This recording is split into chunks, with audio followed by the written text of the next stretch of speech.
I know you're not a superhero guy, but you have Spider-Man's powers, right? That's Okay. it. You're the best athlete. You can bench press And a his car, and you have the suit if you need it. But I don't have the shoot body for that.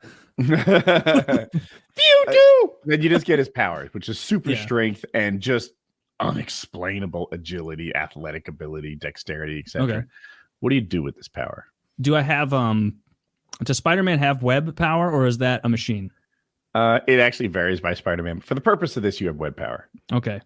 I keep the web power stuff 100% under wraps. Don't let anybody know about that stuff, because if people realize that, they're not going to trust anything else. And then I would really just pick whatever sport I wanted to dominate in. And for me, I love hockey, so I would be the greatest NHL player in history. Ever. I could be the best goalie. Yep. My save percentage, I would have to every so often let goals in to make it seem reasonable. No, fuck it, blow them out of the water. You'd be the highest scoring goalie of all time, because you'd leave the net a lot. You would play offense with your team. You would always be playing. The net would always be empty. You'd be over there playing. No, you wouldn't use goalie equipment. You'd be light. We'd be the bare minimum. Whatever's the least they'll let you wear. Taylor? You would have to wear a form of it, but I bet I could wear super small, lean pads, and the goalie can't carry the puck past the middle line. There'd be commercials about how your pads are. You know how we always your go slap on shots Brock could Lesnar's score gloves? from half ice. Oh yeah, I just play with a right-handed stick so I can fire slap shots from a little beyond center ice. Dude, you're right. Why am I limiting myself to one position? I should be a forward who moonlights as a goalie when necessary. You play a man up. We play the whole game with the goalie pulled. You should play whatever position you feel like that day. Because I'm the coach also. Taylor, what is the record for consecutive shutouts? Because that should be your rookie debut. Oh yeah, you should just lead with 11 shutouts. Dude, if I started my career with 25 shutouts in a row, there'd be an FBI investigation. There'd be there's no fucking way. So here's a little fun thought: the fact that we all come up with the same conclusion about what we would do with any sort of superhuman powers is that we'd use them for our own financial gain. Who's to say? No, hang on. Who's to say that there aren't among us a few superhumans, and they went, and their dad was like, son, you can bend steel bars. You can jump over the barn. You killed the bull last week with a punch. You know what you've got to do. It's like, fight crime? No.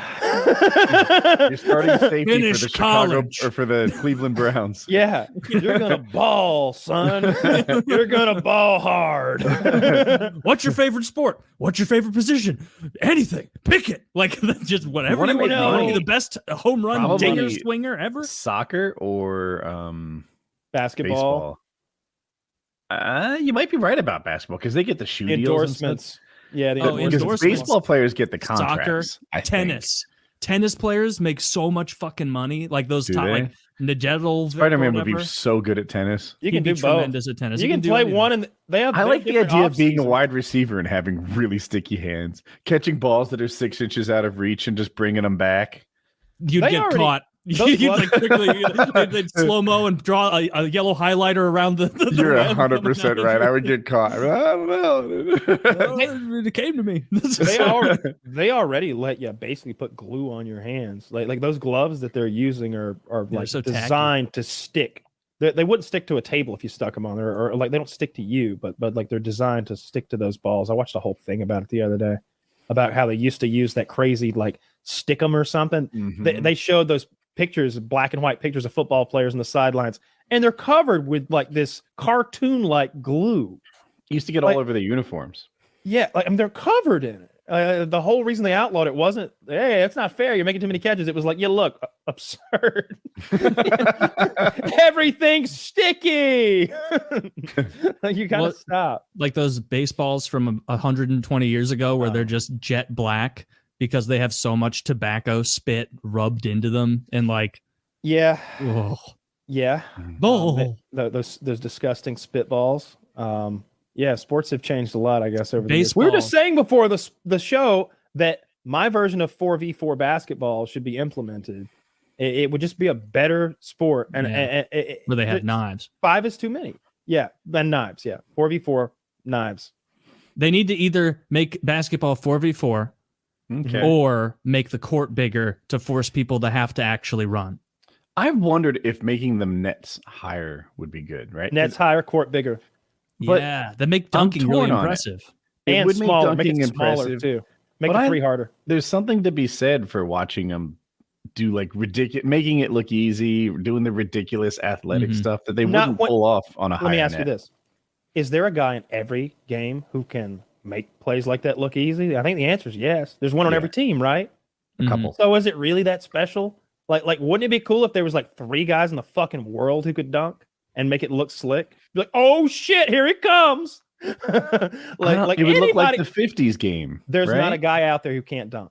Like even I bet the shortest, least athletic NBA player can dunk in a cool way. He's not doing that silly double-handed white man dunk. He can do a cool dunk.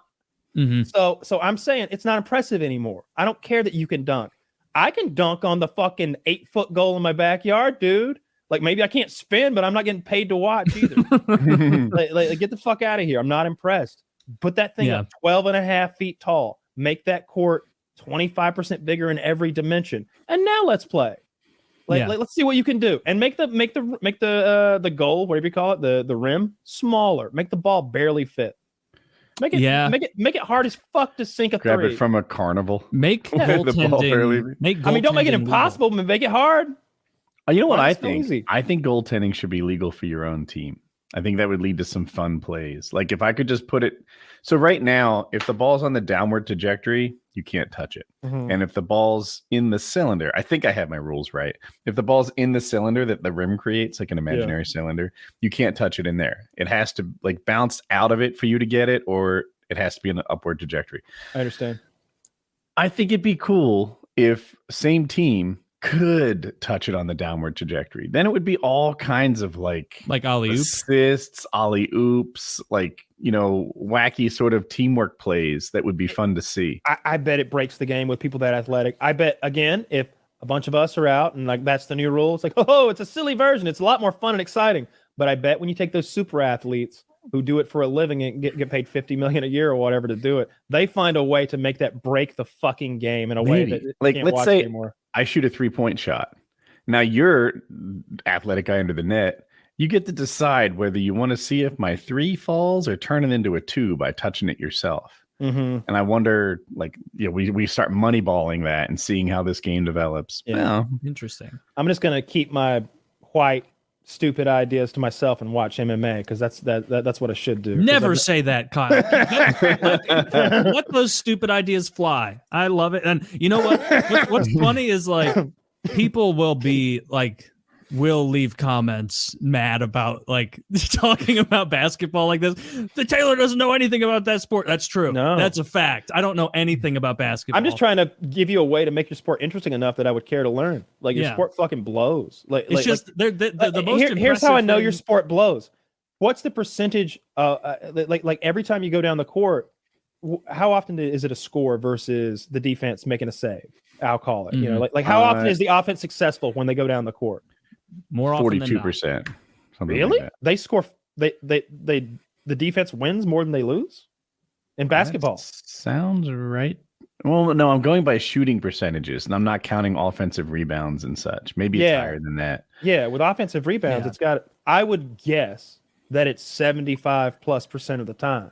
I would think it's even higher than that. It seems like every time you go down the court, that if the defense makes a stop, it's like, oh, all right, let's go. It's like a shock. Dude, not as someone who doesn't watch basketball, like I'll see a highlight and it looks like there's a rule of like, oh, one person on each team is the designated can't play defense guy, legally not allowed to play against the rules. That guy can't play defense. Like that's what it looks like because you'll see like clearly the lower tier players like kind of jog it up, and then you'll see someone who like has nothing but job security like on their phone. I played like he's just walking back to the I played basketball on this Pee-wee on league. their phone.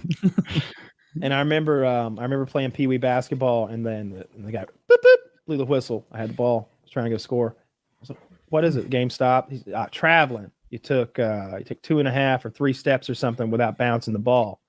And I was like, but I had it. Like I was doing and I didn't mean to. And yeah, you can't run with the ball, Kyle. And I didn't know. They run with the ball every fucking night in the NBA. You turn on fucking TV, they're running around with that thing like it's football at this point.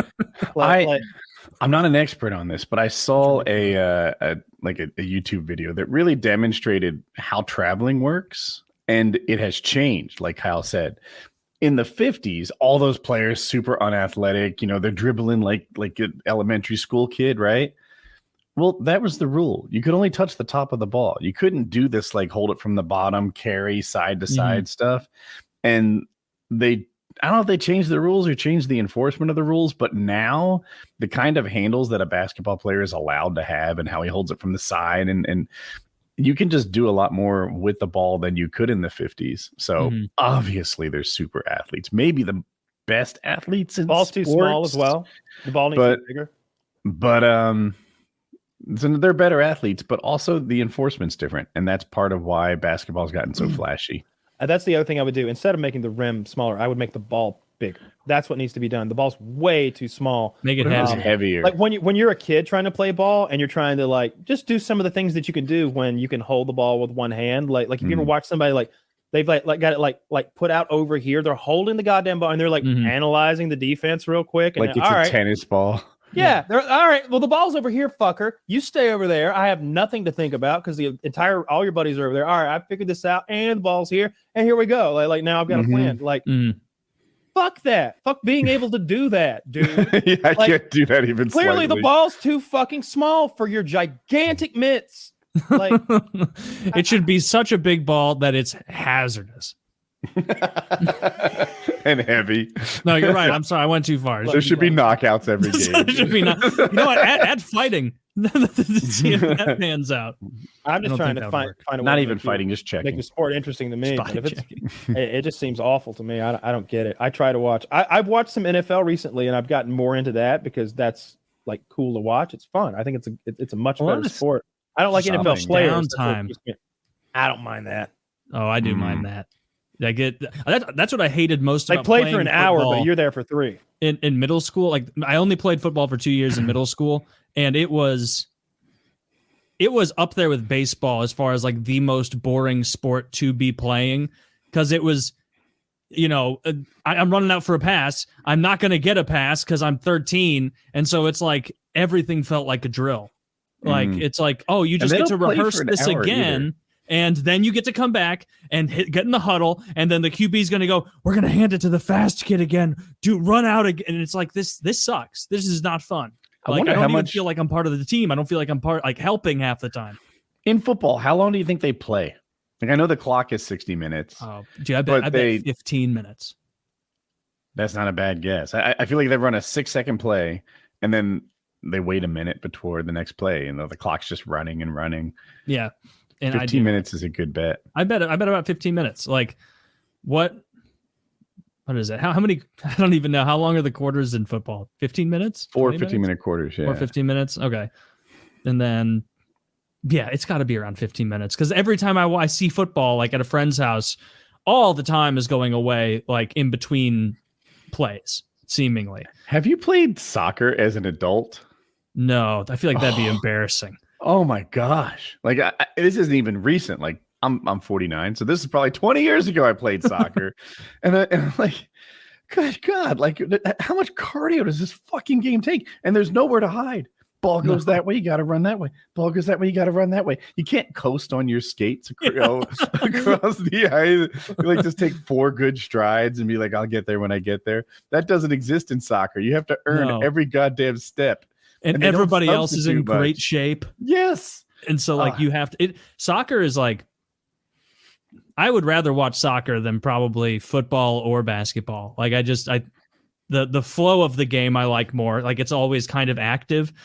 The flopping fucking sucks. It's really embarrassing to like, I think like Europeans and like, I guess the rest of the world would be like, that's just part of the game. They do that. And it's like, but I think in America, like it's so drilled into our sports culture, like the flopping, particularly in hockey, that like you see that and it's like, but the ref knows you're faking, you're faking, the viewer knows we're faking, the announcer knows you're faking, both coaches know you're faking. What's happening? Like what are we doing here? What is this performance? Like It's there's really no it, right? Yeah. What is it called? Embellishment. It's called embellishment. Yeah, it's a 2-minute. So if in hockey, if Woody hits me with a cross check into the boards, and instead of getting a normal amount of hurt, I go like, ooh, like on the ground a little bit, the ref will be like, Woody, you're out for 5, and Pussy, you're out for 2. Like because it's called embellishment. Oh, Taylor fell way harder than he had to, and like was looking to the ref for attention. That's 2 minutes for embellishment. Woody delivered a check that probably shouldn't have knocked anyone over, but Taylor fell. Yeah, you might get the only penalty. Yeah, I think it's rare that they'll call an embellishment on its own. You have to really flounder around like a lunatic, and like if it's a real bad one, they'll fine you for it. So it'll be like so and so fined $3,000 for embellishment, and it's like just a shaming tactic so that their name is now in there with the history of. So now they can go, oh, you get cross-checked. History of embellishment, buddy. Like, and so then once you have a history of embellishment, someone can, take the stick to your ankle and everyone's going to be like, yeah, but did it really hurt that bad? Because you act like you get shot all the time. Like PK Subban, he used to do that a good bit. And then eventually people realized like the refs stopped giving him calls. Even when it was like genuinely somebody fucking with him, they wouldn't give him the call.